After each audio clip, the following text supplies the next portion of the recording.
Okay, everybody, we're talking Five Nights at Freddy's Part 2 today. And I'm going to tell you, we're going to answer the question, is it good? Is it great? Is it, we don't know? Or even, is it a great fan service opportunity? That's what we're seeing today on Two Geeks and a Microphone. Welcome to the Two Geeks and a Microphone podcast, your one-stop shop for television, movie, video games, comic books, book reviews, and more. Now, without further ado, here's Steven and Mike.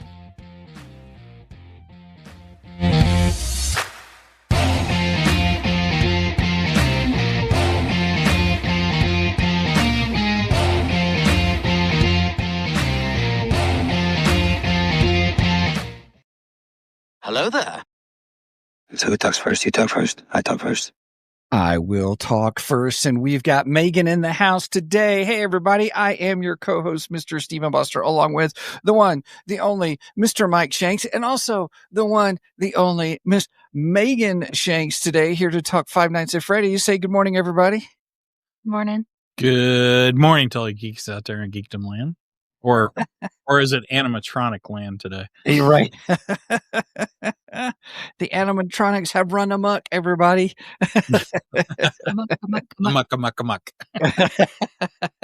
Well I done. think we're in the wrong season for that, aren't we?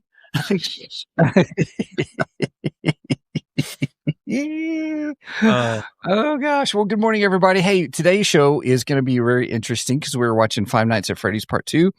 Unfortunately, everybody, I'm going to own up to this right now here. And before everybody is, I didn't get a chance to see it because the weather was supposed to be really bad last night. And I was like, I don't know if I want to be out in it. So anyway, with that being said, it will still be, we'll still do spoilerific territory because, spoilers don't bother me and even stuff, but for some they may. But anyway, it's going to be a great show today as we talk because we've got Megan in the house to chit chat with us as part of the show. Because Megan, how fair on a scale of 1 to 10, how big of a FNAF fan are you? No number. That's a funny question. Does it count that she doesn't actually play the games? I'm bad at computer games. That's not fair. But you like the lore, though. Yeah. Yes. Okay. All right. That's all right. There's nothing wrong with that. Okay. But okay, you like the lore. So it'll be an interesting discussion today, everybody, as we talk through and discuss FNAF 2. And I'm interested in hearing. So I have all kinds of questions for you too. So I'm just saying. All right. Well, with that, are we ready to go into geeky news? Yes, I have geeky news this morning. All right, here we go. Let's do this. I do that every time, don't I? Like the ticker. I probably should stop doing that. Did it even play? Oh, sharing your screen? Okay, give me a second. Ta-da! All right. I just saw this yesterday, but Lucasfilms, this is coming straight from StarWars.com, so this is an official announcement. Sorry, I kind of lost my voice a second for there. Star Wars, the original Star Wars, returns to theaters for the 50th anniversary update. So experience the original 1977 film with a theatrical re-release in 2027. On February 19th, 2027, we'll celebrate the 50th anniversary of Star Wars with a re-release of the 1977 original back for a limited time in theaters everywhere. Part of Lucasfilm's year-long 50th anniversary celebration. Next year is going to be a jam-packed Star Wars year, I can tell you that.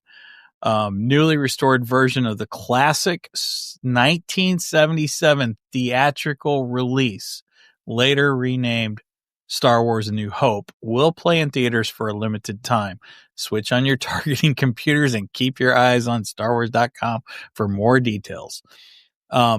So yes, to me, this says that we are getting the original cut that was shown in theaters in 1977. So I'm assuming that it will not have the title Star Wars A New Hope.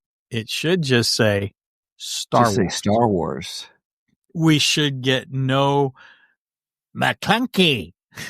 Or who shot first? Who shot first? It should be clear who shot first. I am excited. This is going to be fabulous. And it's right around the corner, man. February 19th. We just blink and we're going to be there, you know? Right. So I am excited to see the original run of Star Wars back in the movie theater. That's going to be freaking awesome. Yeah. Oh, wait. Yes, it is. I don't have we need to put our, applause. There we go. I need one of those, McClunky.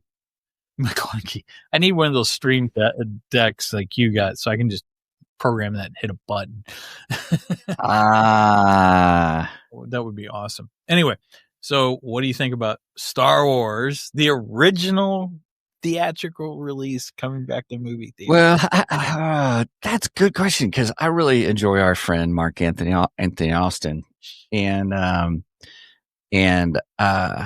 he wouldn't be in it because he's the walk-on Boba Fett for the specialized edition. A New Hope specialized edition. We won't get a Jabba the Hutt in this either. Nope. Yeah, so it'll be the original. Okay, all right. I think even Mark will be excited that the original's coming back to theaters. Oh, even yeah, he would be up there, and he probably won't be getting a paycheck for it. Right. Sorry, buddy. But I really, really want to see the original, and I've always hated the whole who shot first junk, and then when they added the McClunky, that even got worse. And I'm looking forward. I don't mind the Jabba the Hutt scene. I don't think it's terrible. And I love the fact that Boba Fett makes an appearance. That's incredible. But to get the original back in the theaters, I'm happy with that. Now the question is, will we actually be able to purchase this version after the theatrical release? That's the big question. And the only reason they could do this is because Disney acquired Fox. What was it, last year before last, whatever it was. Yeah. They acquired Fox. So, yeah. All right. So, speaking of companies acquiring other companies. Yeah, this is part of mine. Okay. Yeah, go for it. This is a this is a good transition right here. We switch over to Netflix. Just signed a deal to purchase Warner Brothers Film and Streaming at a whopping $72 billion. I see what you did there. That was good. Billion. Oh my gosh. Wow. Yeah. So Netflix is going to own Warner Brothers. Now it says film and streaming. So I don't know if there's aspects of Warner Brothers they're not getting, if it's just the film and streaming. I mean, are they going to have, like DC Comics? I'm not sure what this entails. But we will probably eventually see all of the Warner Brothers movies and television shows flipping over to Netflix over the next few years. Yeah. Here is, let me share this with you real quick. So this is what I received in my email this morning. Hi, Stephen. We recently announced that Netflix will acquire Warner Brothers, including its film and television series, HBO Max and HBO. This unites our leading entertainment service with Warner Brothers' iconic stories, bringing some of the world's most beloved franchises like Harry Potter, Friends, Big Bang Theory, Casablanca, Game of Thrones, and DC Universe together with Stranger Things, Wednesday, Squid Game, Bridgerton, and K-pop Demon Hunters. What's changing? Nothing is changing today. Both streaming services will continue to operate separately. We have more steps to complete before the deal is closed, including regulatory and shareholder approvals. You'll hear from us when we have more to share. In the meantime, we hope you'll continue to enjoy watching as much as you want, whenever you want, all on your current membership plan. We know that you might have questions. Check out our help center for more information or contact us at any time. So there's it's a big deal. So I mean, you got to figure that includes DC Comics. That's Batman. That's Well, that also brings the question: what's going to happen to like DC Infinite? Is Mhm. DC because a friend of mine at work actually pointed this out to me yesterday. I didn't even realize this deal was going down, and he pointed it out to me yesterday. I go, "Well, you just gave me my geeky news for tomorrow." And then this is how clueless I am. He was like, "Well, Netflix has games," and I was like, "What? Netflix has games?" Had no idea Netflix now has games. Yeah. And so he was like, "So are they gearing up to bring DC digital comic books over to the Netflix app?" That'd be And I was cool. like, I don't know. And then if that's the case, so then what happens to DC Infinite? Does my Netflix subscription go up to cover the cost of the DC Infinite, and then my DC Infinite subscription goes away? How does that work? But again, this is all speculation. They have not said anything about the comics side of things.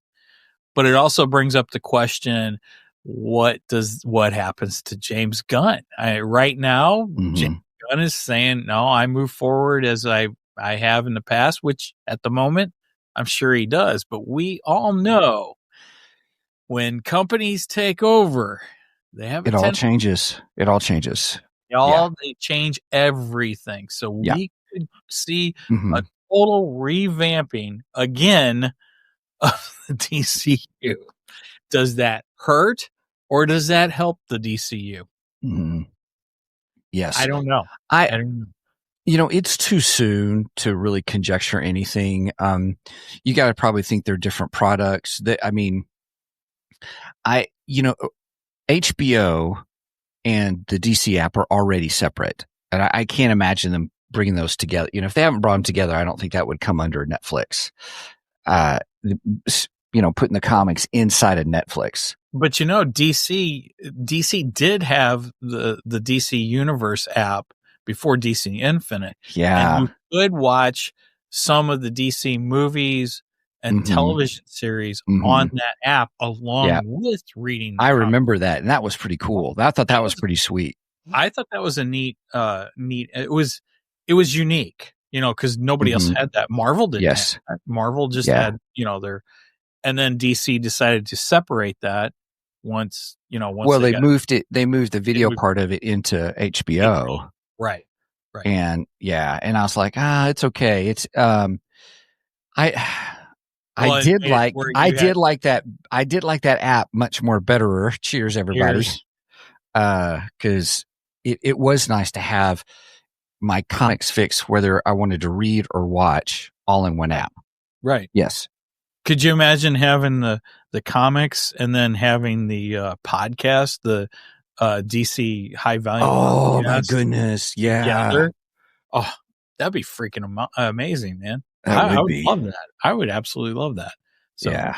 I don't know. We'll see what comes of this. Is this? I'm excited about it. Though. A bad thing. You're excited? I am excited about it because I'm sure the price will go up because they've got to recoup that $72 billion somehow, some way.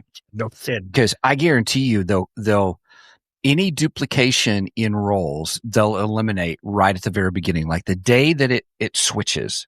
So in other words, when the deal is signed. So now they've got to, once it goes through all its regulatory stuff, that day that it's signed, and goes into effect, guarantee you're going to see all the changes that I'm sure. they're talking about. Anything that's duplicated. So if Netflix already has a marketing team, I guarantee you they're going to kill the Warner Brothers marketing team. That sounded really wrong. Sorry. They're going to liquidate that. No, that didn't sound any good. Are they going to send in animatronics to kill them? That's probably so. Nice bringing it back to the show. That's awesome. Yes, well done. So I'm excited for it. I'm hoping that Wait a minute. Warner Brothers owns RoboCop, right? They do, I think. Now, here's the thing I'm going to tell you. Netflix has a different viewpoint on movie theaters and home theaters. And I think that's going to influence the future of movies as we know it. In other words, there was a quote. I just saw this the other day. Oh my goodness. Maybe it was early this morning. Where the head of Netflix stated that they're very customer centric. And so one of the things he said was the problem is the movie theaters, the movie studio, excuse me, i.e. Warner Brothers and others. One of the issues that they have is they look at there's always been this window between theatrical release and home release. Right. Mm-hmm. And he's saying those days are done, is what he's saying. The way I read the article real quick was this whole thing on, we need to do what the customer wants. We've always got to be about the customer. And I don't know if you've seen the window shortening. I remember working at Blockbuster, and the window was 4 months. And then it became 45 days. There was a window of years at one time. There was. Because remember, like, to see Star Wars on videotape, you could see Star Wars on videotape if you rented it from a rental store. Yes. But you couldn't own it. They didn't have it to purchase until years after it came out. And then it took even longer for it to get to network television. Mm-hmm. But like you said, those days are gone. That doesn't exist anymore. I think we're already seeing the melding of those. Oh, go ahead. I'm sorry. Well, when Megan and I went and seen Halloween, was it 2? Megan, was it the second one? Halloween Kills? I think Halloween Kills, when we went and seen that, we actually immediately came home and watched it on Paramount. No, that was FNAF. Well, we also did it with Halloween. We did it with Halloween first. I don't know. And then FNAF was the same way. Your mom watched it with us when we came home. And then FNAF, the first one, we did the exact same thing. We watched it in the movie theater. Was it last year that the first one came out? First one came out in 22. Was it 22? I think so. Holy cow. Anyway, we watched the first one in the theater. We came home and watched it on streaming immediately. Now, 23. Okay, that makes sense. But there's been only a few that we've done that with, where you got to watch it in the theater and then turned around and rewatched it right at home immediately the same night. As a matter of fact.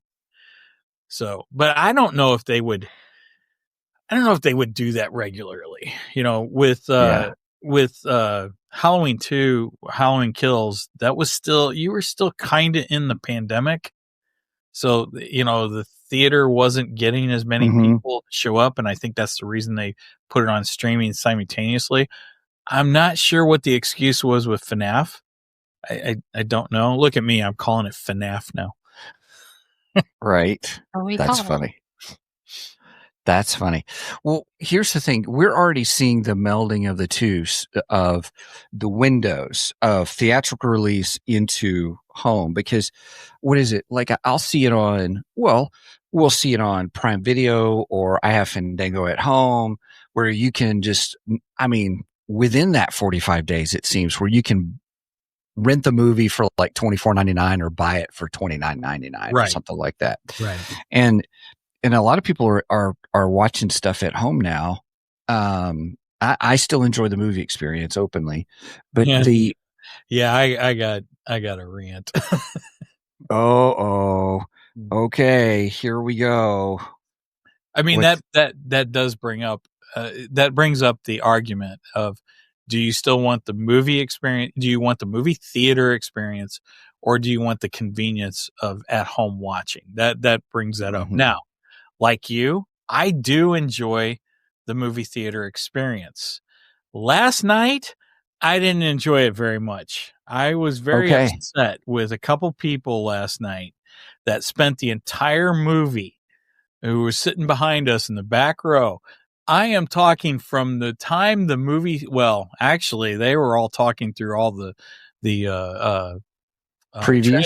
trailer. They're previews, which, okay, previews, I'm willing to, let that go a little bit. But man, these two guys, they talked through the entire freaking movie.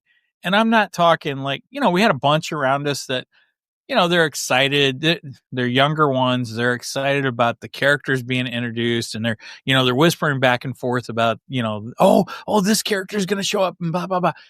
I don't have that much of a problem. I kind of do that too sometimes. That's okay. You're excited about the film. I get it. Right. Not an issue, or you make jokes. I do that too. I get it. But to have full on, as loud as I am, conversation through the entire freaking film makes me want to stay at home and watch it. I don't want that. I don't want to listen to your conversation. If you're going to do that, don't go to the movie, go to a restaurant, go to a bar. I don't know how old they were, but go there where you can socialize. The movie theater is not a place to socialize. Right. If you can't shut up, stay out. Well, I think that's the thing, because that kind of a situation speaks to why people are probably, I'd rather watch it at home. And if there's two of us, I mean, movie tickets are almost $20 a pop, easy. And so that means for $40 to go to a movie where I may have that kind of experience, I'm paying outrageous amounts for popcorn and soda, and those kinds of things are just super expensive just to have those. Then why would I not just pay $30, have it in my own home? Plus, with that extra $10 difference, I can buy my own kind of popcorn, make my own snacks for the $10 compared to what would have that $10 could go a long way compared to paying $50. Now, on the other hand, there's kind of the communal side of this. There's the side that you want to be with those other fans. A shared experience. Exactly. It was fun because, okay, I'm not really into Five Nights at Freddy's. I liked it. I enjoyed it. It's a good movie. It's fun. It's a fun movie to watch. Okay. But I'm not into it like all these kids were. And there are parts where they're cheering and applauding, and I'm just looking at Brenda going, okay. Okay. But at the same time, I didn't have a problem with, because I was like, okay, well, this is it. This is the communal part of it. That part that you want to be with those other fans of the series who are enjoying it. That I like. I like that a lot. Yeah. Sorry. So I wonder, I wonder if, well, I remember even seeing Star Wars, and I remember watching the Last Jedi, and when Yoda came on the screen, everybody cheered, like, yeah, right. Kind of a thing. So I see what you mean by that. So yeah. Well, here, let me go ahead and I'm going to go ahead and do my, my geeky. Go ahead, Megan. Oh, you said news. Yeah, we're still on news too. We're in news now. Yeah, if you got a news item, go ahead. I do have news too, but if Steven has something, you can go here. first. I'll do mine real quick. Well, Steven's got a Geekdar, so we're still in news. Yeah, we are still in news. Isn't that funny? It's like, here, real quick. So I shared I did have more news. I'm sorry. That's okay. And then, so Lord of the Rings Extended Editions return to theater as Fellowship of the Ring turns 25. Now, oh my gosh, it's 25 now. It's 25 years. It's half the age of Star Wars. Yeah.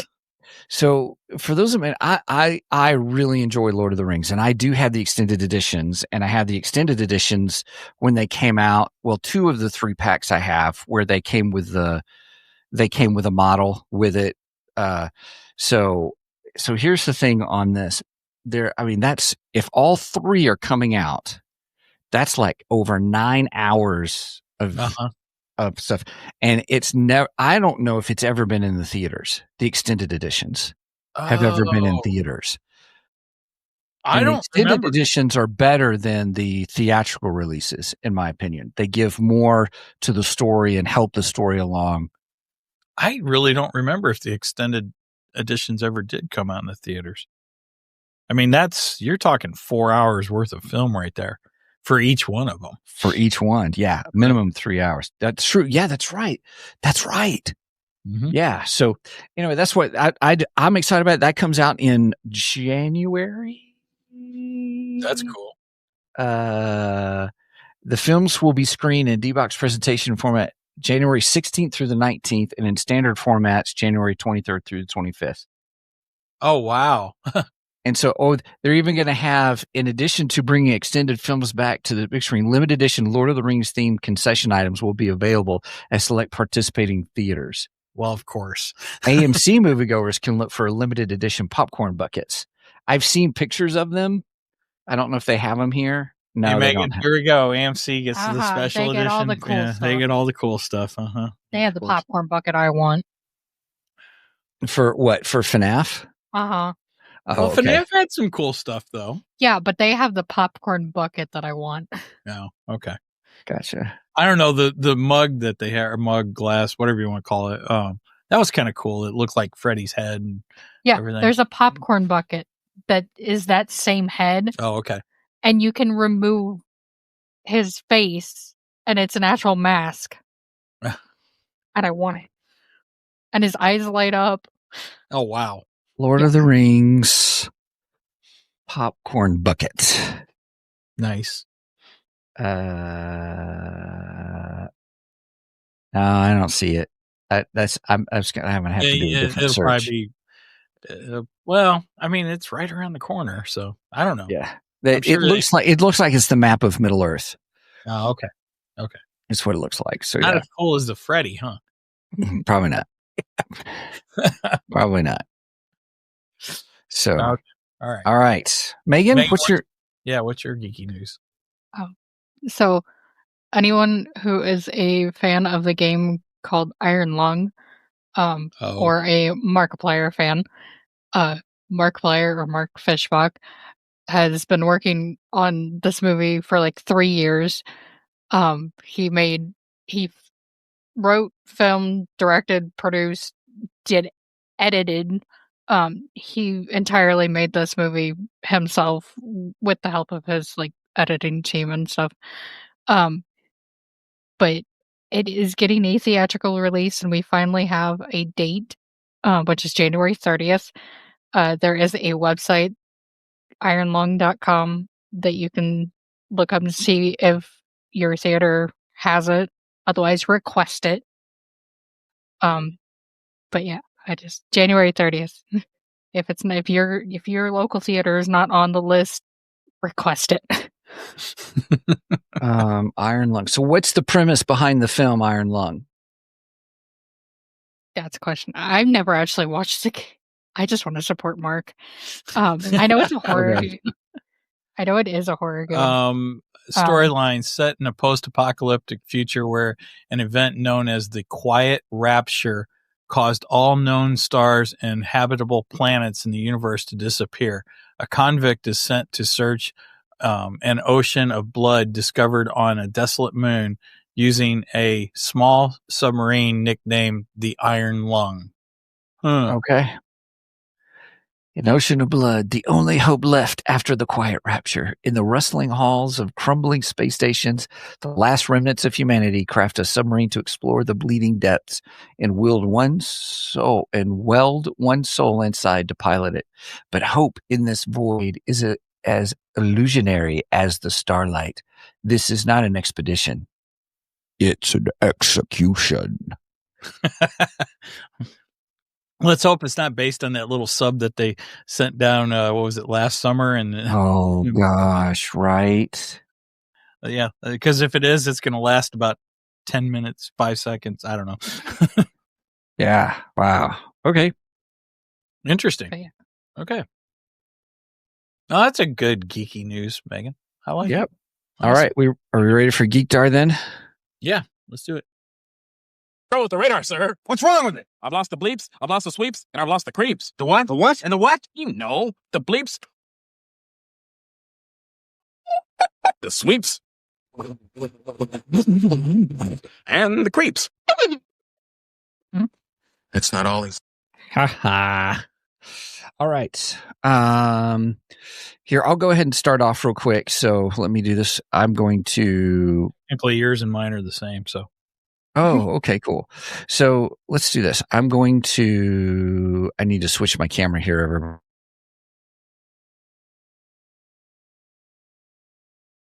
The only difference is Steven's going to have a live unboxing of his. I am. I already opened mine. We got sent gifts by our friend Jacob Ruxer. Yep. I hope I said his name right. Who was on last week to talk about Tulsa King Season 3. And Jacob has done his own comic called Cosa Nostra Comrade. Nostra's Comrade, right? There you go.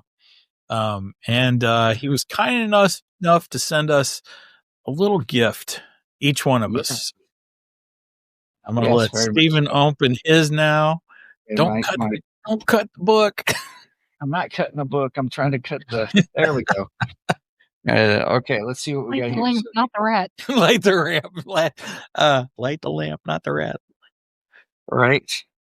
Okay, making sure I got everything. Yep. Okay. Okay, it looks like he sent the same thing to both of us. Oh yeah. Oh, look at that! It's like a Nintendo game print. Like a Nintendo 64 game box. Yeah, look at that. Okay. It's his. Now flip it over too. It's even got the description of the comic book, like as if it was the video game and stuff. That's pretty darn cool. Okay, that's pretty cool. That's pretty neat. That's modeled after which video game? GoldenEye? GoldenEye, I think. You know your video games better than I do. Oh, but the cover. Oh yeah, this is what I think it is. Oh yeah, there's a card there for Rexer. Oh, yeah. Hang on a second, everybody.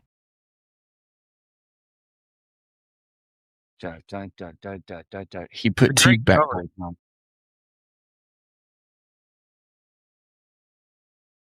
Okay, Cosmos Comrade. We're gonna flip it over, everybody. Oh, this is just like Metal Gear Solid 1. Yeah, that's what I was thinking. Metal Gear. Look at that. That's so nice. Jacob, thank you. Yes, thank you, Jacob. So he sent both of us a copy. He autographed them. Oh, we sure did right here. Look at that. Right on. Oh, wait. No, it goes this way. Sorry, Jacob. I think he just recently did his first autograph session thing. Yeah. Like at his local comic store or something. Yeah. Oh, I can't wait to read this later on today. The art's good. Really nice. It's really nice. It really is. That is cool. Sometimes it's good to be a podcaster. Sometimes it is, by golly. Sometimes it is. Oh, that was nice. Okay, so yeah, that was very nice of him to send that. Yes, thank you very much, Jacob. We really appreciate it. We do. That's pretty cool. Some pretty cool stuff. Okay, Megan has a Geek Dar too. Yes. Steven disappeared. He's invisible. I had to do some camera switcheroos. He's like the Predator. All right, Megan, what's your... In my myriad of waiting for things to be shipped.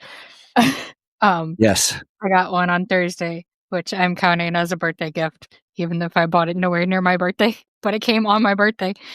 But I got my season 1 Blu-ray for Hazbin Hotel. Yeah. Here, I'm going to make you big. I'm going to make this bigger. I just thought of this. Okay. Yeah. No, put it in the screen. Yeah. Nice. And happy belated birthday, Megan, by the way. Yes. Thursday was Megan's birthday. Yep. Yeah. That's and today cool. We're going out to take her to what would it be? K-Pot. Yeah, K-Pot's the name of it, but I was trying to think that would be dinner, probably Lungfist. No, that's breakfast. No, Linner. Linner. We're going for Lupper or Linner. Lupper or Linner. Got it. What else? I pre-ordered it, and it came with a. Ooh, that's hard to see. Light. Yeah, let me see if mine. Yeah. But other way. Hang on a second. I'll make you. Let me make you much more bigger. There we go. Oops. But it came with a promo card for the trading cards. Is that a foil card? Yeah. Oh, that's pretty cool. It was either a foil card or it was their limited or their special one. Who's on the card, Megan? Pink. That is the V's. That's Valentino, Vox, and Velvet. They're kind of the main antagonists for season 2. Is that the one with the television for a head? Uh-huh. Oh, that's okay. Vox. All right. I don't know if anyone can see that, but the cracked ice ones have a. I can't hear you, Megan. Sorry. Say that again. The cracked ice ones have a pink edge. I was giving him a card to show. Okay. And they're kind of even more sparkly. I'm trying not to get the glare from my light. It's okay. It's a sparkly card, so. It's a foil card, so it's going to be oh, yeah, nice. Those are what the special ones look like. So those are pretty cool. We could have either gotten one of those or one of the regular ones. I unfortunately got a regular one, but hey, yeah, it's a free card. Sure. So right, cool. Oh, where'd everybody go? Huh? What do you mean? Where'd everybody go? Oh, I'm right here. Okay, that's good. I'm here. Oh, my nephew said hi. Oh, hi, nephew. Uh-oh. Chalk eater. Oh, okay. I wondered. Okay. Yeah, apparently he's a big FNAF fan also. Although he went and seen Iron Lung last night. He didn't go see FNAF. He didn't see it. Oh, he didn't? Oh, okay. He don't live in California. That's the only way anybody... I don't know where the movie's being shown. There was a premiere last night, but that was in California. All right, let's move over to the main event, shall we? Okay, let's do this.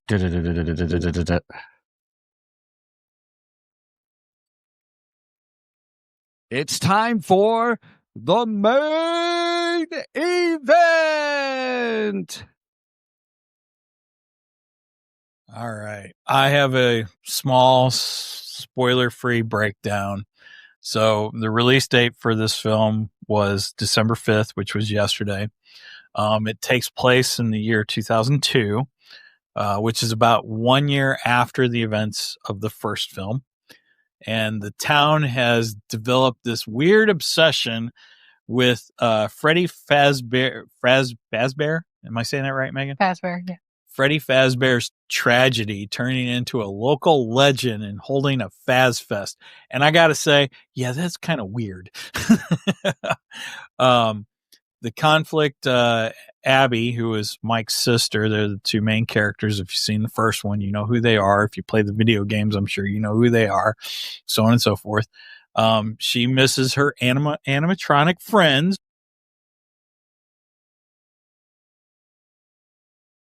Hang on a second. Sorry. New threat emerges.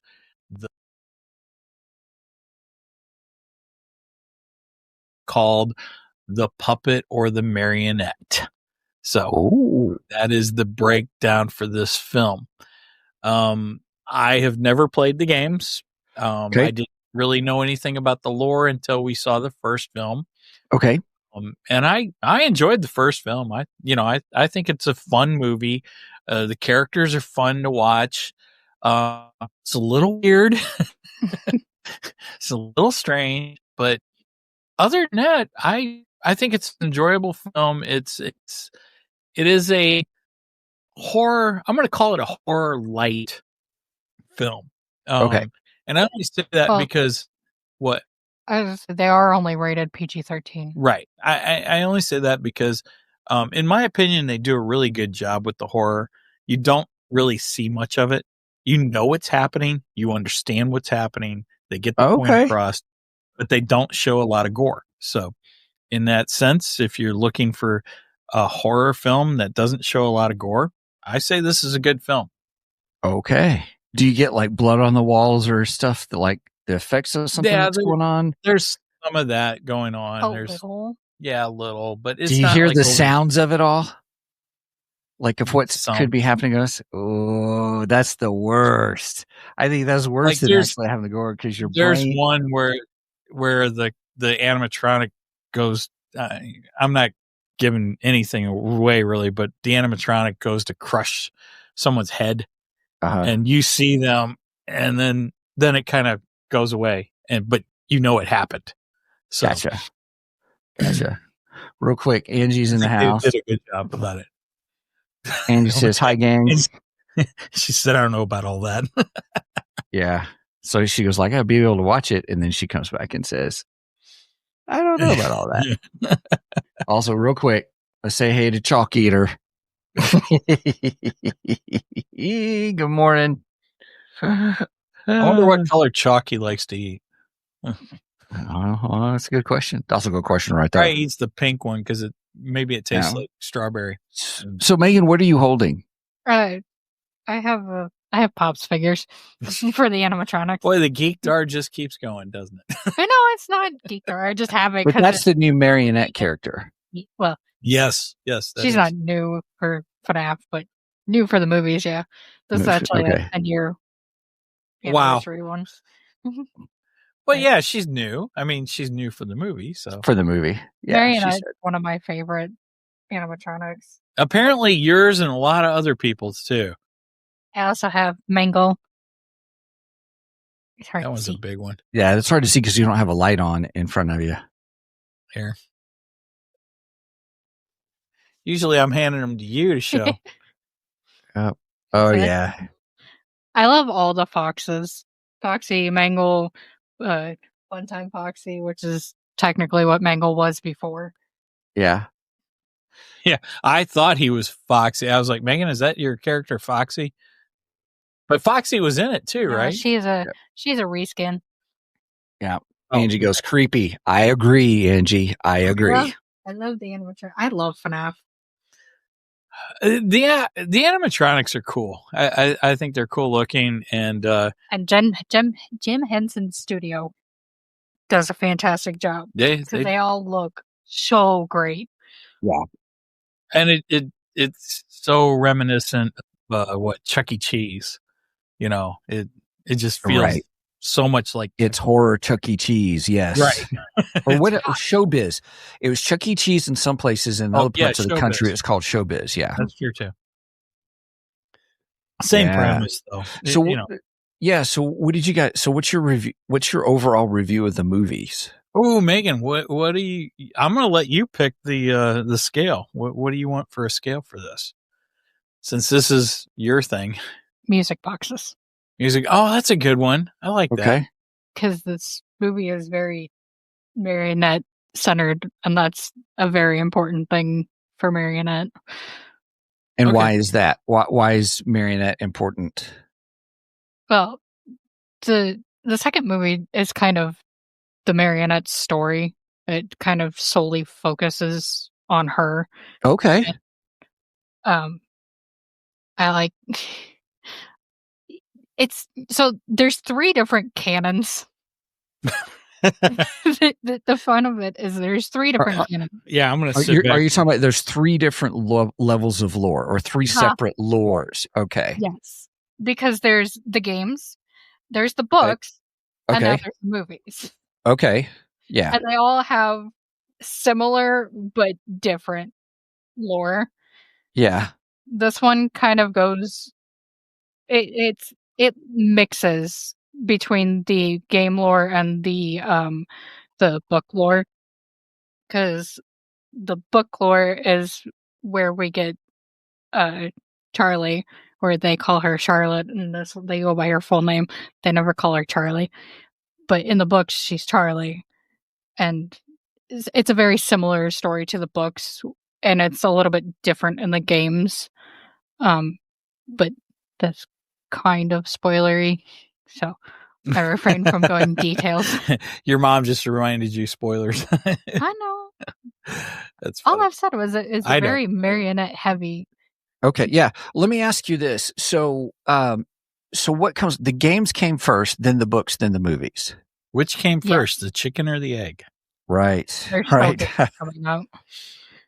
So the game is the original lore, original canon, and then the books developed a canon expanding on the same as the games, or just fleshed it out differently.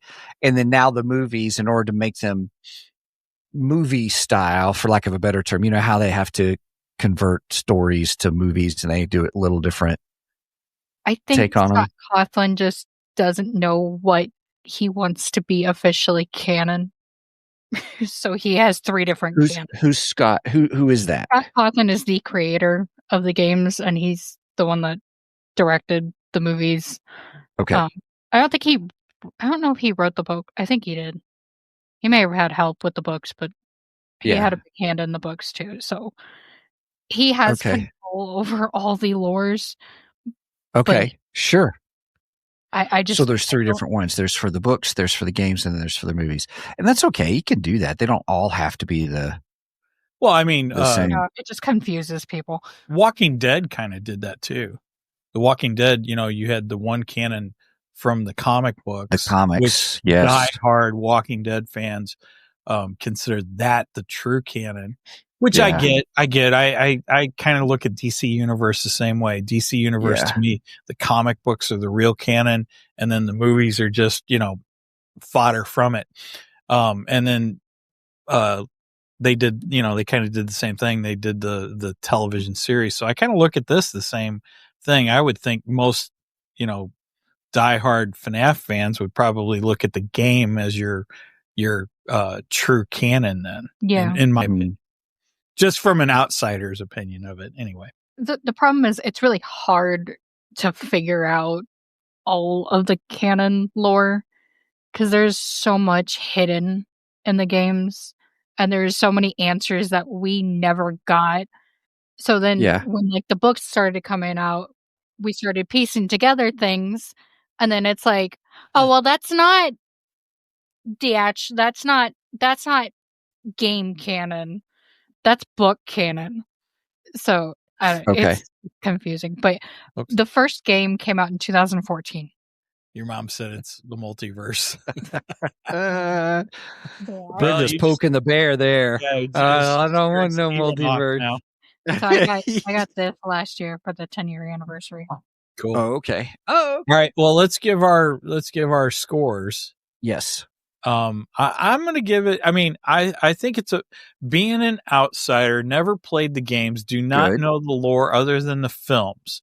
Okay. I think it's and as a I'm not a hardcore horror fan, but I enjoy horror. Halloween being my favorite. Mm-hmm. I think I would give this an 8.5. I think it's enjoyable. I don't think the horror is over the top. Characters are fun. I kind of like the whole, you kind of turn some of the original characters into heroes in a way in this one, which was interesting. And then we have new ones that were really, really bad, which was interesting. I like that twist and everything. So yeah, I'll give it 8.5 music boxes. Okay. All right. Real quick, shout out to Angie, headed to work. Will do. Thank you, Angie. Thanks for stopping by. Thank you. Your wonderful wife gave it an 8. And she added that it did make her heart rate rise a few times. Yeah. She was squeezing my hand through half of the film. Hey, she wanted to see it. Yeah, well, she saw the first one too. She went and seen the one also. Yeah, I remember the first one. The first one was fun, if that makes sense, for a movie. I mean, it's a good, what do you go to the movies for? You go to the movies for, you don't go for realism. You go for good time. It does break your cardinal rule, though, Stephen. Oh no, it does not. Yes, it does. Yes, it does. Oh, that's probably good. Maybe I shouldn't have told you that. But I mean, it's lore. Right. It plays into the plot of the film, though. There's a purpose for what this franchise is all about. Well, let's put it this way: if it doesn't happen, you don't have the main character. Okay. All All right. Yeah. So those, everybody, if you're joining the show and you're not familiar with kind of our, what's the word? My cardinal rule is kids in horror movies, like little kids, like not teenagers, less 10 or younger kind of a thing. There's just things you don't do. Well, I think she's 11, so so maybe she doesn't break the rule. Okay. You set the number. I didn't. Well, yeah. Okay. Just things with kids you don't do. So, all right. Anyway, continue on. I totally get what you're saying, but I'm telling you that that's how you had the animatronics from the first one. I mean, let's put it this way: if kids didn't die, we wouldn't have an It franchise either. So, yeah, that's true too. I mean, Georgie gets killed and his arm is taken off. And I have that pop figure too. Yes, you do. That's a chase. Funny. Anyway, sorry. Yeah. 8.5. Good. Megan, what's yours? I really love it. I love FNAF. Marionette's one of my favorites. So being her story, I love that. Yeah. I go 9.5. Chica had too many voice lines. Oh, really? That's interesting you say that. Okay, help me understand that. So explain that. I love your score, 9.5. Got it. So that means we have an average of 8.5 between Brenda, Mike, and Megan. So it's just me griping. Let's say we're going ahead and going into spoilerific territory at this point. All right, everybody. Spoilers. Wah, wah, wah, wah, wah, wah. I'm sorry, I couldn't find this. I find that fascinating that you think Chica had too many lines because I thought you really liked that character. Chica's okay. Chica's not my favorite. Okay, maybe I misunderstood that then. So explain that for those I didn't see it, and so help me understand what's the issue here. So the toy animatronics, which is the new line that we see, or the main focus of the new ones that we see. Okay. They're all plastic and shiny, and they look brand new. They're the toy line, so they're all, I don't know, upgraded. Well, they can actually talk, and they don't really go into it in the movie, like the lore sense of talking and stuff, or like explaining why they suddenly can talk. But the toy animatronics have the functionality. I cannot talk. To talk. It's just me griping because Megan Fox is the voice Chica of Toy Chica, and I wanted to hear more from Freddy and Bonnie. So I'm just griping because she got like all the speaking lines because Chica seems to be Abby's favorite. Abby something. So she gets to talk to her, and we got like a couple lines for Freddy and Bonnie, and I'm just annoyed because Freddy's voice was Chica kind of becomes the main focus. Other than the marionette, she becomes the main focus in the film, and I think that's just because oh shoot, what's the girl's name? Abby? Yeah, Abby something. Yeah. How did I forget that? Only because Abby I think she considers her best friend out of the animatronics. Would you say that? She considers her best friend? Yeah. So that's probably why she got so many lines. I do have a question, Megan. So I'm reading here that the puppet, Charlotte, this says that her character is different from the games. Yeah. And according to this, it says unlike the games where the puppet is a protector in the movie, the puppet is aggressive and vengeful or she's a protector in the games, or I guess the games. Yes. But in the movie, she's aggressive and vengeful. Yes. I wonder why they flip-flopped that. Probably because to make her the quote-unquote villain. Well, I understand they but I guess they didn't. know. I don't know. I guess they didn't have a good idea for a villain for the second one other than her. She also wasn't around the original animatronics and the spirits because she's the only one in that building. That's true. She's the only spirit in that building. That's true. So yeah, Steven really doesn't know what's going on here. Right. So in the first film, you have the guy who he's the rabbit, and he's like the main quote unquote animatronic for the original show and everything, and he was kidnapping these children and basically putting them in the animatronics, more or less.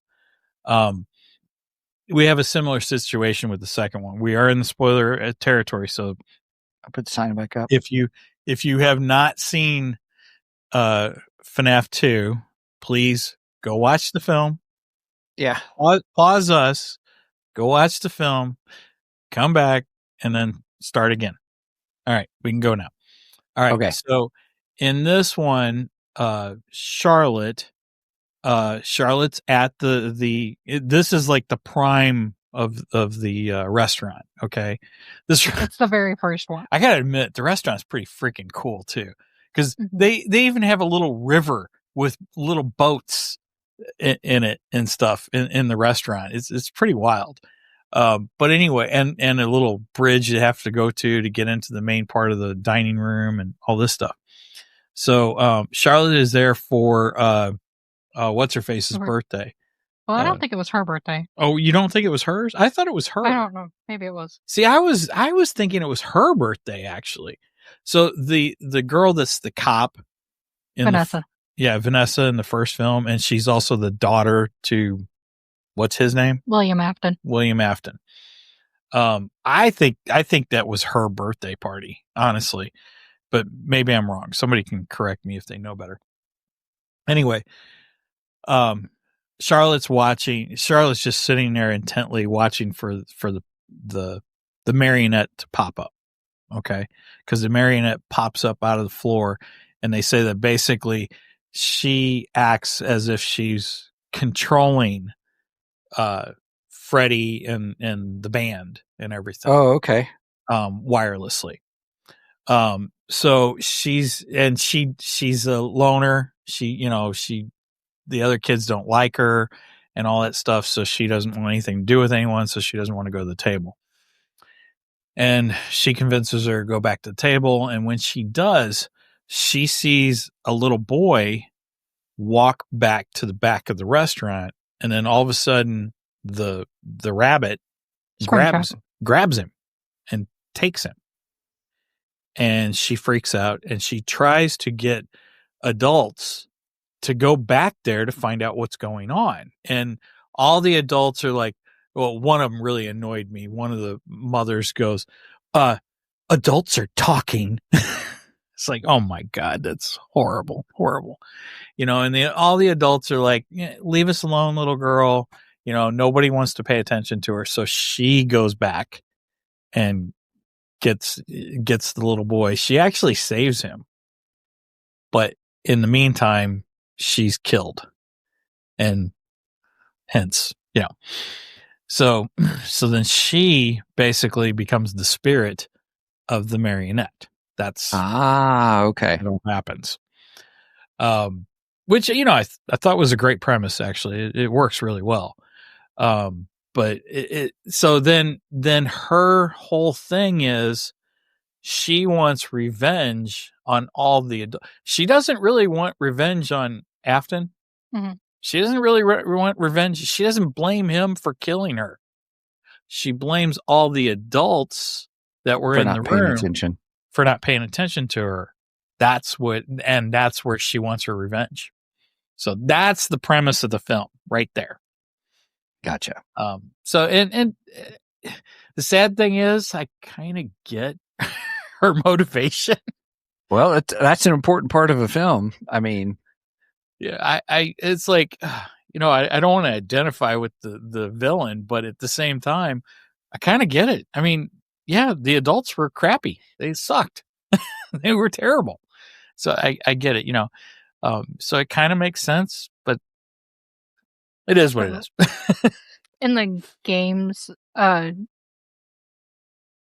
puppet is like with the spirit, with the animatronics that are haunted. And the puppet is trying to free them. So the puppet acts as a protector for the spirits. And is trying to free them in the games. See, now that could have been an interesting premise too. I wonder how come they decided to go completely away from the game. Mm-hmm. I don't know. That's interesting. I like that idea actually. I like how because we do get the main kid who's Freddy. We get him back in this movie. We didn't Golden Freddy. Right. Okay. Right. Because there's two Freddys. There's two Freddys in this. I forgot about that. Well, there's two Freddys in the first one. Was there two Freddys in the first one? Because you had the main four. Okay. And then you had Golden Freddy. Golden Freddy was the blonde kid with the striped shirt. Okay. See, Golden Freddy is there's two original Springlock suits. That's Freddy and Bonnie. Bonnie's is William Afton's suit. He is, or Spring Bonnie is what it's also called because it's a Springlock suit. So that suit is also known as Spring Bonnie. Okay.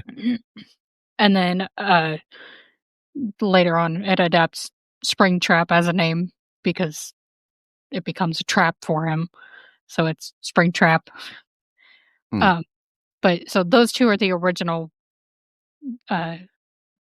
suits, because they started off with the Springlock suits where they had people walking around in the suits, and then they started having problems with them locking up and causing problems.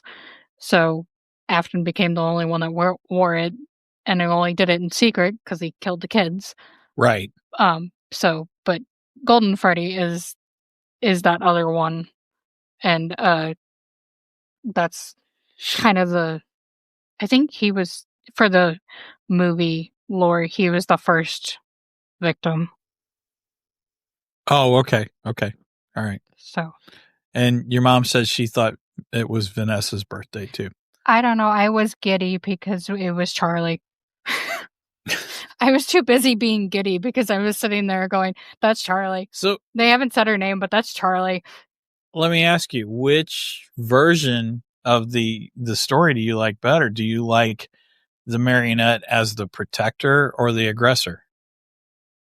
I like both. You like both? Okay. All right. And if I remember right, the book kind of combines, because the games, Charlie isn't the puppet. The puppet is a different character. So the puppet's actually a boy, possessed by a boy in the game lore. But in the books, and now in the movies, she's possessed by Charlie or Charlotte. I like the book better for that aspect. But at least I think that's the way it goes. But in the books, it's a similar death. So the books, the puppet was kind of created to be like a protector for Charlotte. And because she was a loner, she didn't really have friends, and she was attached to the animatronics growing up in Freddy Fazbear's. But I lost my train of thought. So she does see in the books somebody getting let off, and so she goes after, and the puppet follows her, and and she ends up dying, so the puppet takes over her, and so I guess it's. I don't remember quite. I haven't read all the books. I've only read like the first 2 Gotcha. Now, when you say books, are they comic books or are they books? books. They're actual books. Okay. Yes. Okay, I was curious. I wanted to show. Silver Eyes, I think, is the first one. Yeah, here's a picture of what the marionette looks like, and she kind of reminds me of some Star Wars characters that we see in the Clone Wars. I think it was the temple guards, or no. The Wills. The Wills. Yeah, maybe the Wills. Maybe that's what it reminds me of. But I don't know. It just, when I saw it, it just kind of reminded me of one of the Star Wars Clone Wars characters. I thought it was interesting. Gotcha. So, yeah. They were in the Yoda episodes, the last 3. I think. Yes, that's the ones. That's exactly the ones. I'm tracking with you. Cool.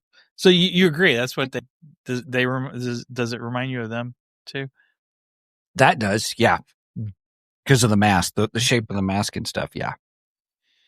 Well, I am curious now of this story where she's the protector. I kind of like that idea. I think that's kind of cool. I thought it was cool the way they did it too. I enjoyed this also.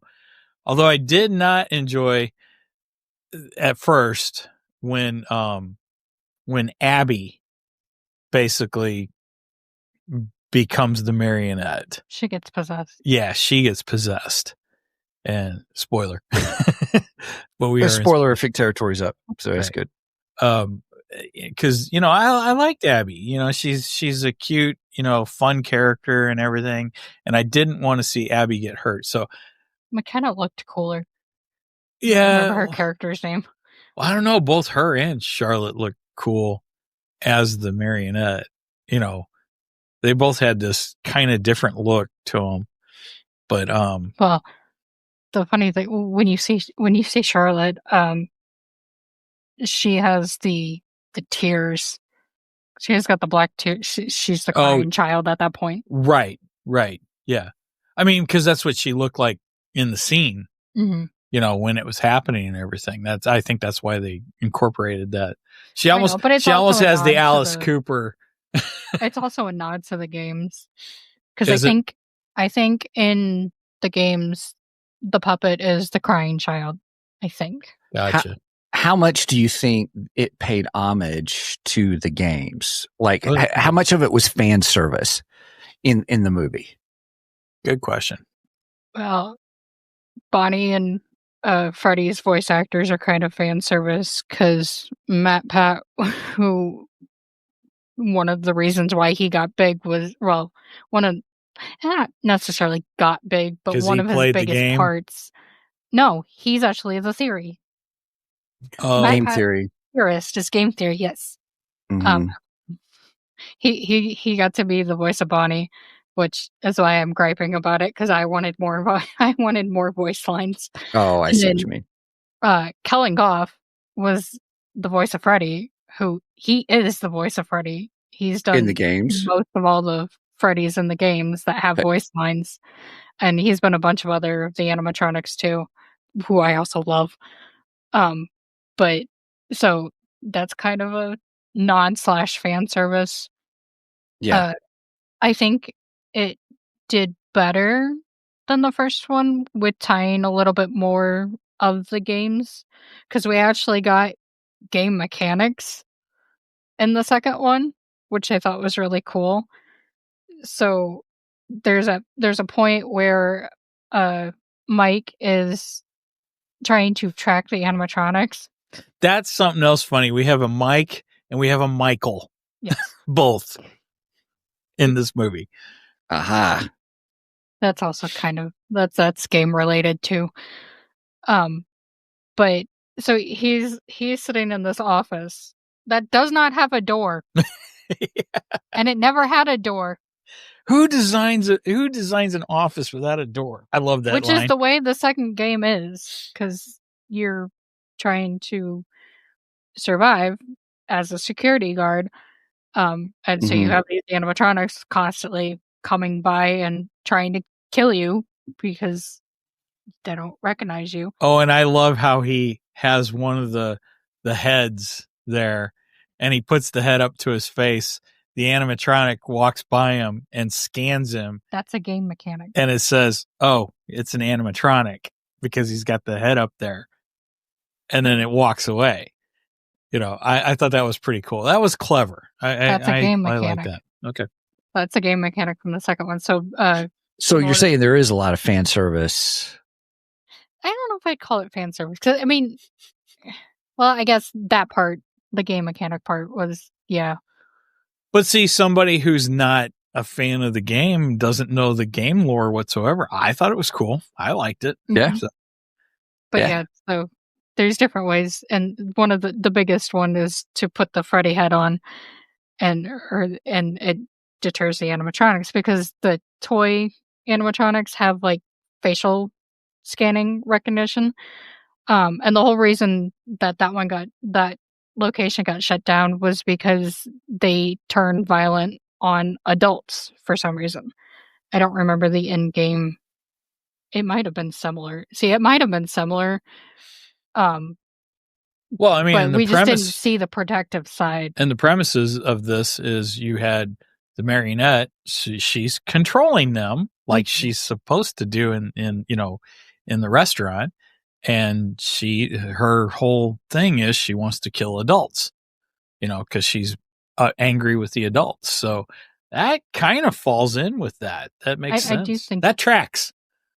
I don't remember if it's the puppet that's the reason why they're like that, or if it's. I'm lost. I'm just telling you, I'm lost. Well, I also like the fact that they did get to go away from the restaurant. That was kind of cool. They show them at the fair because like I read in the synopsis that there is a fair going on. Freddy Faz, what is it called again? They called it Faz Fest. Faz Fest. There's a Faz Fest going on, and Freddy's walking. This is great. Freddy's walking down the center of this thing, and everybody's just staring at him. And there's like 4 kids that come up to him, and they're critiquing him because they think it's just a guy in a costume, right? And some of them were like, "Man, that costume's amazing." And one kid, he's like, "Oh, it's not that good," yeah, you're wearing boxes, and that thing is real, Right. But he's like, one of them goes, "You should go to the costume contest." And Freddy looks at him and says, "I want to, but I have something to do first. I have to go kill adults," or I don't know, something. And they went, "Okay." So what I hear you saying, though, there's a lot of lore, but each one has its own. Excuse me, not each one, but each medium. So the games as a medium has its own lore, canon, as you said. The books have their own, and the movies now have their own, but they kind of give Easter eggs amongst themselves to the other mediums. Mm-hmm. Right. Okay. Which makes it confusing. Okay, should we go ahead and skip to the end because we're 15 minutes over? So Yeah. Go ahead. Okay, so the end of the film, they basically beat the marionette. They stop her, and they stop her with a music box. That's the reason. That's hence the choice for our nice. Okay, nice. So the father of Charlotte gives Mike a music box because he said that he used to get her to go to sleep with this music box, and the music box works. Hence, it does work. So they end up, winning more or less. Mm-hmm. But in the meantime, during the film, we also find out there's another member to the family that we didn't know about. That is Michael, and Michael is Vanessa, Vanessa's brother, and he's kind of wanting to carry on his dad's legacy. which is very different from the games. Oh, really? Mm-hmm. So what's Michael's premise in the game then? So in the game, Michael takes on the name Mike Schmidt. So the whole Schmidt thing. So no one knows. Was a nod to the So nobody knows who he really is. He's looking for his dad to kill him. Oh, okay. Because he wants to stop him, and he's looking for his sister and his mom. So they kind of flip-flop his character, too. Mm-hmm. Interesting. Which I find it interesting. I don't mind that. Yeah. He can be evil. That's fine. It's funny. But it's fun. But at the end, we find out that the dad is not dead. Because he always comes back. Right, because he always comes back. Dun, dun, dun. Right. So apparently, FNAF 3, I'm guessing, is going to be Michael and his dad. Possibly. Right. Evil dies tonight. I'm sorry. That's where I think they could go God, I into hated that the line. Protective side. Because I think... You think who will go into the protective side? I think Charlotte. It could go. Like, sure, Well, she's still angry right now. I could see that happening. I could see Charlotte moving into that. Turn her into it. Yeah, I could see where that the third one could move her into that role, which would be interesting because then we see her more as a good guy. Which, I mean, we kind of seen the originals as good guys in this, sorta. Well, they were never really bad guys. Well, yes and no. I mean, they were still killing people. They killed killed the ones that invaded their space, and they still kill people. So, yeah. Were they completely bad? No. The rabbit's the bad one. Ashton, yeah, whatever. Afton. He's the bad one. He's the villain of the whole thing. Yes, I get it, but they were kind of puppets to him. So, but in this one, they play a little more of the role of the protector. Oh, the other thing I did like in the film was the nod to, and Stephen, you'll remember this as a Gen Xer, the nod to Speak and Spell. So they had their own version of Speak and Spell, but it was Freddy something. It was a toy with Freddy's face on it, and you typed something. You typed in stuff, and it even sounded like the old Speak and Spell. Yeah, only it was more in Freddy's voice, than the original Speak and Spell. My brain went to, I wonder if there's an 11 Labs voice thing for the Speak and Spell. That's also a nod to the games, because when you're trying to look for lore, at some point you hear the same sound bites for the same voice that the Speak and Spell has, and I don't remember what it spells out, but it spells out something, and it's a lore bit. I love how Speak and Spell seems to come back in so much stuff. I think it's funny because if I remember right, Speak and Spell also came back in Toy Story, Stranger Things. It came back in Toy Story. Of course, it was in E.T., but E.T. was around that time, so. Yeah, because E.T. uses it to make his part of his telephone and everything. But yeah, I mean, I grew up with the Speak and Spell, so I think it's cool. Very cool. I also really like that we got to see a lot of animatronics. Oh, you ain't kidding. There was because they shoved a lot of them in there. Yeah, they sure did. Yeah, because I remember the first movie didn't have a whole lot. No, you only had technically 6. Because you had 4, you had Foxy, Bonnie, Chica, and Freddy. And then you had Golden Freddy and Spring Bonnie. Or Springtrap. Right. William Afton. Yeah. All these names he goes by. And this one, they basically doubled them all up, because we had the originals. In this one. Plus the ones from the...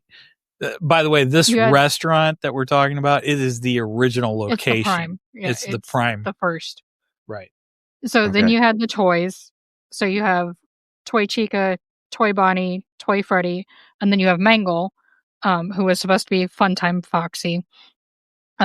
But the whole thing with that is there was a pull apart thing, and it didn't work out, and it became an amalgamation. so that's why her name is Mangle. And then what's the one with the face that's off? You had the Wizards. Oh, that's a wizard? That's the withered animatronics. So the withered animatronics are kind of the prototypes before the original 4 that we saw in the first one came to be. So they look like them, but they're very torn up because they're the oldest ones. Gotcha. I saw a kid with a toy of that when we were going in. That doesn't surprise me. We had Withered Bonnie at GalaxyCon. That's right. Yeah, it was in the competition. Right, I remember that. And then the marionette. We got the marionette, but then we also got in Vanessa's dream. We got to see Circus Baby. Which means what?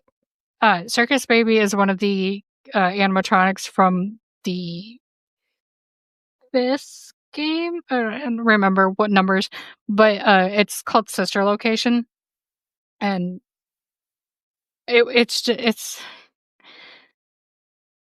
ties her. It ties her to a what I think her name was Elizabeth in the games.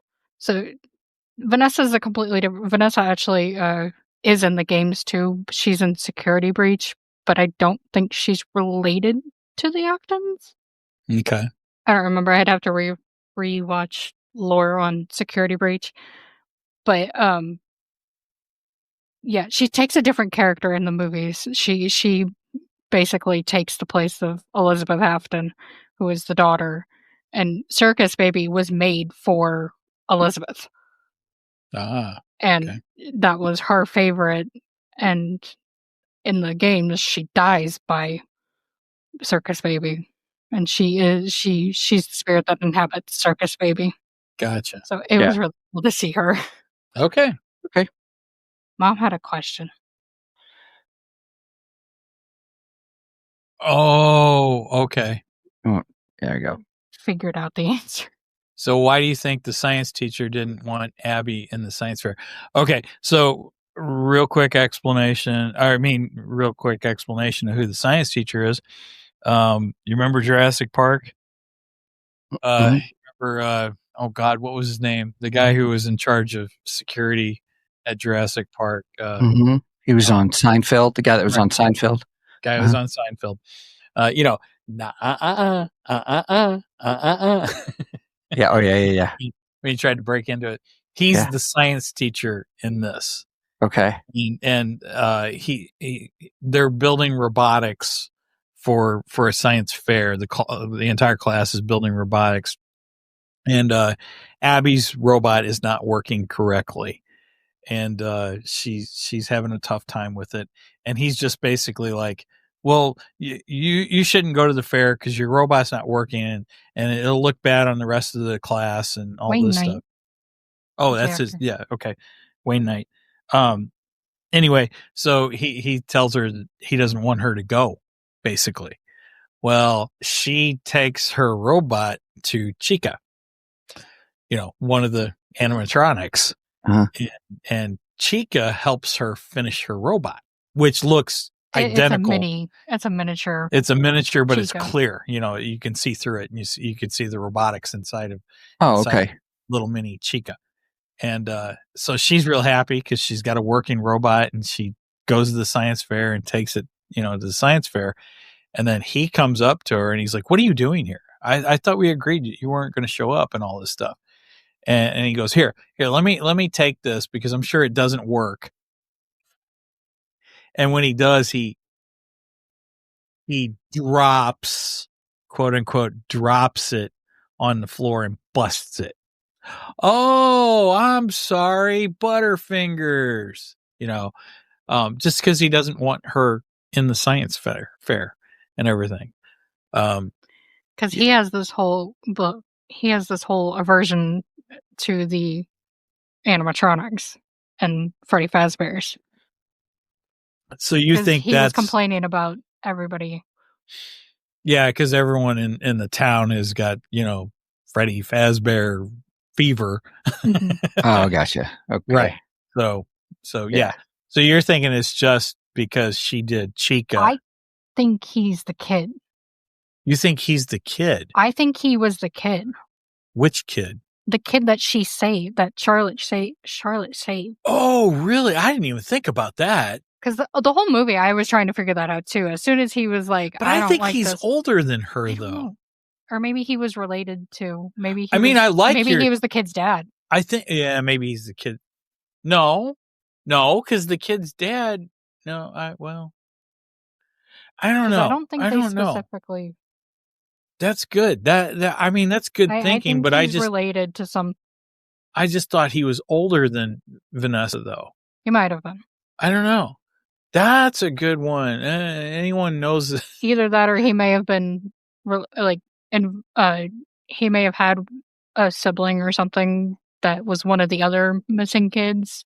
Possibly. So, but I like where you're going with that. I think that's a great. Because I was trying to figure that out too, because it didn't explicitly answer that. No, it didn't. Of why he hated the whole festival. Sure. Your mom said, "Oh, that's a great theory." So, what does Matt Pat always say? It's not a theory. It's just it's just a game theory. There you go. It's just the movie theory. That's film theory. Oh, okay. All right. You guys know that better than I do. All right. Well, that is Five Nights at Freddy's 2. I think both of us enjoyed it. I mean, and I'm not even, a big fan of the series, but I'm enjoying the movies. In theater, especially if you're a fan. I agree. I mean, I think it's worth being in the theater as long as you don't have those two guys behind you. You're fine. Yeah. Okay. I mean, the two guys that talked through the entire movie. Oh yeah, those two. I wish Bill Murray would have popped on at the end of it. You two, the ones who were making all the noise in the movie. We haven't watched that yet.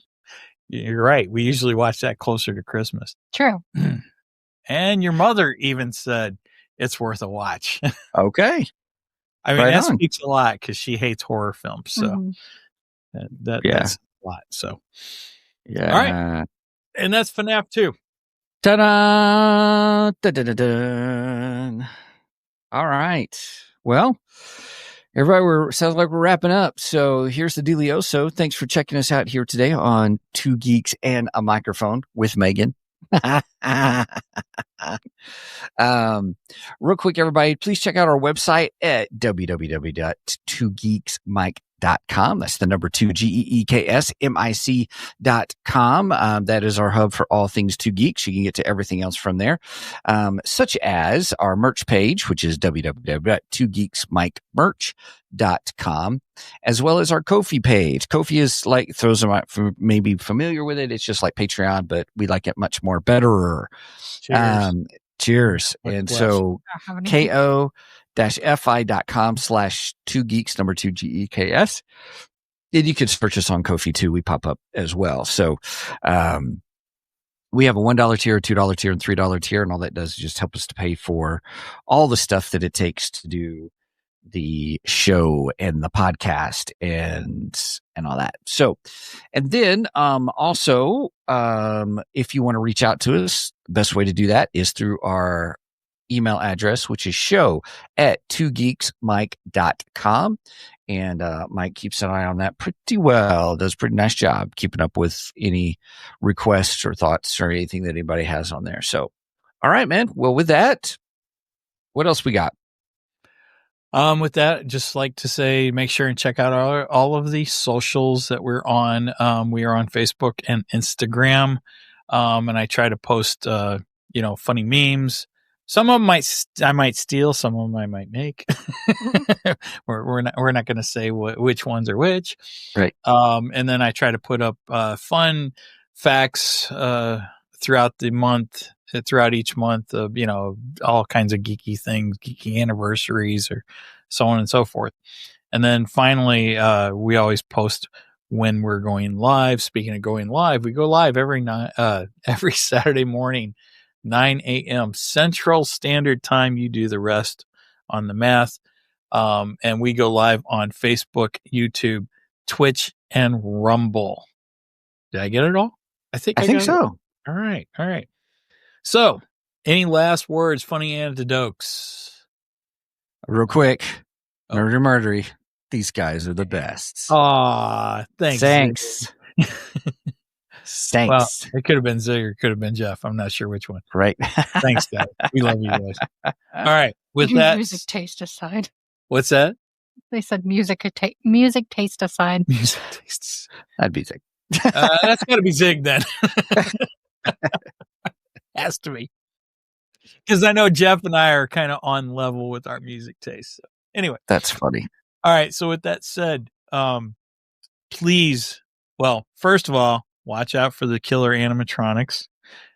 And please do not Steven skip this episode because we are much more better than the rest. Cheers. Cheers.